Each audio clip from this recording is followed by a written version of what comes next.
Hi viewers, welcome to our channel. Present మనతో పాటు analyst Mynampati Murali Sharma గారు ఉన్నారు. వారితో ఒకసారి మాట్లాడతాం. సార్ నమస్కారం. సార్ నమస్కారం అండి. ఈ మధ్య సాఫ్ట్వేర్ రంగంలో లే ఆఫ్స్ చూస్తూ వస్తున్నాం, తరచుగా కూడా జరుగుతున్నాయి. ఎన్నో కంపెనీస్ వాళ్ళ ఎంప్లాయీస్ ని తీసేస్తూ వస్తున్నారు. ఇప్పుడు కూడా లేటెస్ట్ గా హెచ్పి కంపెనీ కూడా తొందరలో 6,000 మంది ఎంప్లాయీస్ ని తీసేయబోతుందని, లే ఆఫ్స్ ప్రకటించబోతుంది వార్తలు వస్తున్నాయి. అసలు ఏం జరుగుతుంది, ఎందుకు ఈ స్థాయిలో లే ఆఫ్స్ జరుగుతున్నాయి? ఇది చాలా మంది కూడా భయపడుతూ ఉన్నారు, కానీ భయపడాల్సిన విషయం ఏం లేదు ఇందులో. ఇది సహజమైనటువంటి ప్రక్రియ. మీరందరూ గమనించే ఉంటారు, ఒకప్పుడు మన దేశంలో సైకిళ్ళు ఎక్కువ తొక్కేవాళ్ళు. ఇప్పుడు సైకిళ్ళు ఎంతమంది తొక్కుతున్నారండి? బైక్స్ వచ్చేసినాయి, తర్వాత కార్లు వచ్చినాయి. ఇలా మారిపోతూ ఉంది టెక్నాలజీ. అలాగే ఒకప్పుడు మనుషులే బట్టలు ఉతికేవాళ్ళు, ఇప్పుడు వాషింగ్ మిషన్లు వచ్చేసినాయి. వాషింగ్ మిషన్ రావడం వల్ల అనేక మందికి ఉపాధి కోల్పోయారు. ఇప్పుడు స్వీపింగ్ మిషన్స్ కూడా వచ్చేసినాయి ఇంట్లో. కంప్యూటర్ అనేది ఎప్పుడైతే వచ్చిందో చాలా మంది, కొంతమంది కమ్యూనిస్ట్ భావజాలం ఉన్న వాళ్ళు స్ట్రైకులు కూడా చేయడం జరిగింది. కంప్యూటర్ కనుక రంగం వస్తే మొత్తం ప్రజలకు ఉద్యోగాలు లేకుండా పోతాయి, ప్రజలంతా కష్టపడిపోతారు అనేటువంటి భావనతో చేశారు. కానీ ఆశ్చర్యకరంగా కంప్యూటర్ ఫీల్డ్ వచ్చిన తర్వాతనే ఉపాధి అవకాశాలు పెరిగినాయి. ఇది గమనించాల్సినటువంటి ముఖ్యమైనటువంటి విషయము. ఎప్పుడైనా అప్డేట్ అవటం అని కూడా అంటారు. ఈ యొక్క సాఫ్ట్వేర్ కంపెనీస్ అయితేనేమి, ఇప్పుడు మీరు చెప్పినట్టు హెచ్పి కంపెనీ, వీళ్ళైతేనేమి వారి యొక్క మొత్తం ఎంప్లాయీస్ లో ఒక 10% మాత్రమే తగ్గించాలని కూడా కోరుకుంటున్నారు వాళ్ళు. అదొక శాంపిల్ మాత్రమే. ఎందుకంటే లేటెస్ట్ గా ఏఐ వచ్చేసింది, ఆర్టిఫిషియల్ ఇంటెలిజెన్స్ వచ్చింది.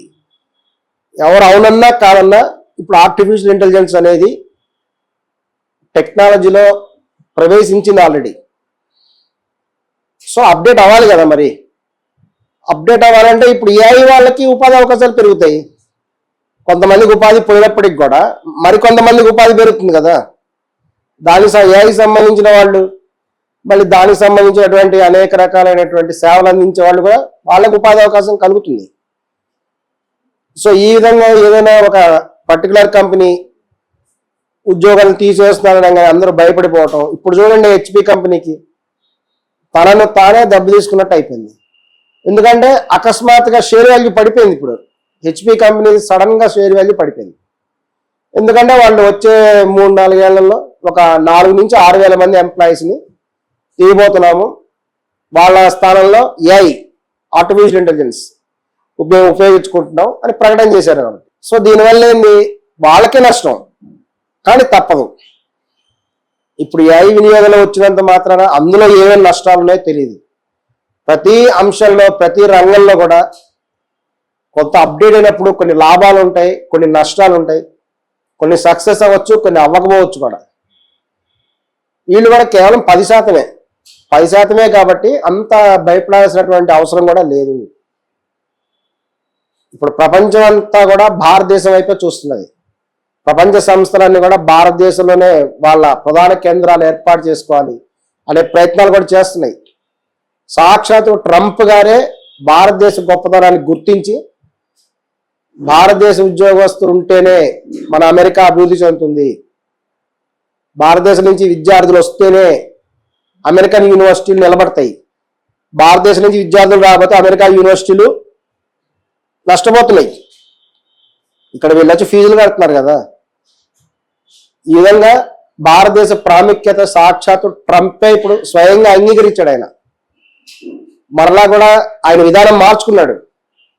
అంతకుముందు భారతీయులందరినీ పంపేసేయండి అది అని కాసేపు గొడవ చేసిన ట్రంప్ గారు ఇప్పుడు భారతదేశం యొక్క విలువ ఏంటి, భారతీయుల ప్రాధాన్యత ఏంటని తెలుసుకున్నాడు.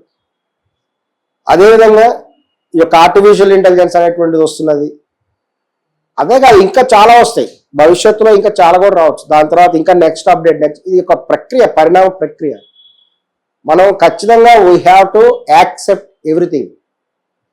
లేదు మేము యాక్సెప్ట్ చేయమంటే కుదరదు కదా. ఒకప్పుడు మామూలు ఫ్యాన్స్ ఉండేవి, తర్వాత ఏసీ వచ్చింది, ఇంకా లేటెస్ట్ టెక్నాలజీ వచ్చింది, అనేక రకాలైనటువంటి మార్పులు ప్రతి రంగంలో జరుగుతుంటాయి. అలాగే ఇక్కడ కూడా జరిగింది.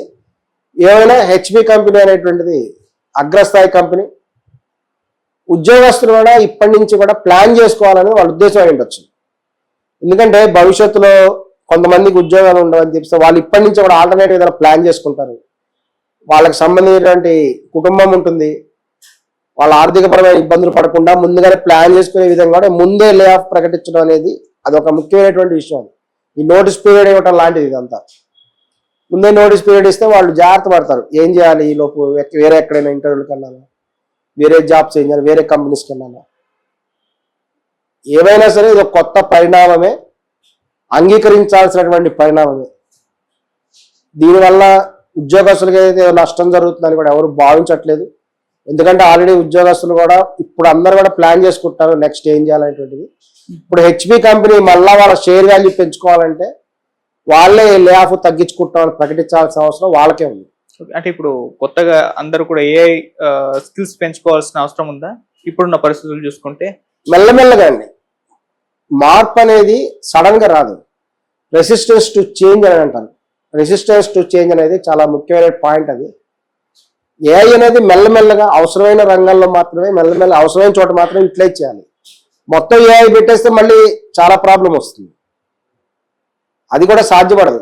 చాలా మంది ఒక మాట చెప్తుంటారు, మనీ విత్డ్రా చేయాలంటే ఏటీఎం కార్డు ద్వారా విత్డ్రా చేయడం వేరు, బ్యాంక్ వెళ్ళి విత్డ్రా చేయడం వేరు అని చెప్తుంటారు. ఎందుకంటే ఏటీఎం కార్డు ఉందనుకోండి, దానికి కస్టమర్ తన అకౌంట్ హోల్డర్ వెళ్ళైనా విత్డ్రా చేయొచ్చు, లేదంటే ఇతను ఏటీఎం కార్డు పోగొట్టుకున్నాడు అనుకుందాం, లేదంటే వాళ్ళ ఫ్రెండ్ ఎవడో తీసుకెళ్ళాడు, అతనికి పాస్వర్డ్ తెలిసింది అనుకుందాం, ఎవడైనా విత్డ్రా చేసేసుకోవచ్చు.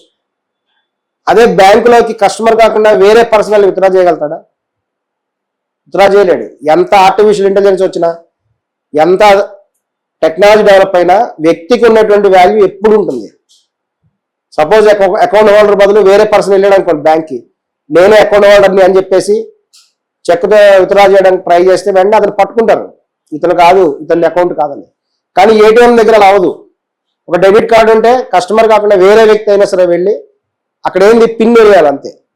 కస్టమరా, వేరే వ్యక్తి, ఇంకొక వ్యక్తి, మిషన్ తెలియదు. ఇది గమనించాలి. ముఖ్యమైన విషయం ఏంటంటే మిషన్కి మనిషిని గుర్తుపట్టదు, దానికి పాస్వర్డ్ పిన్ కోడ్ ఉంటే చాలు, డ్రా చేసుకుని వెళ్ళిపోతాడు. దొంగనే వెళ్ళిపోవచ్చు డ్రా చేసుకుని. ఇది గమనించాల్సిన విషయం. అదేవిధంగా ఆర్టిఫిషియల్ ఇంటెలిజెన్స్ వచ్చిందంటే అందులో ఏమైనా డ్రాబ్యాక్స్ ఉన్నాయా? ఉండుండొచ్చు కొన్ని.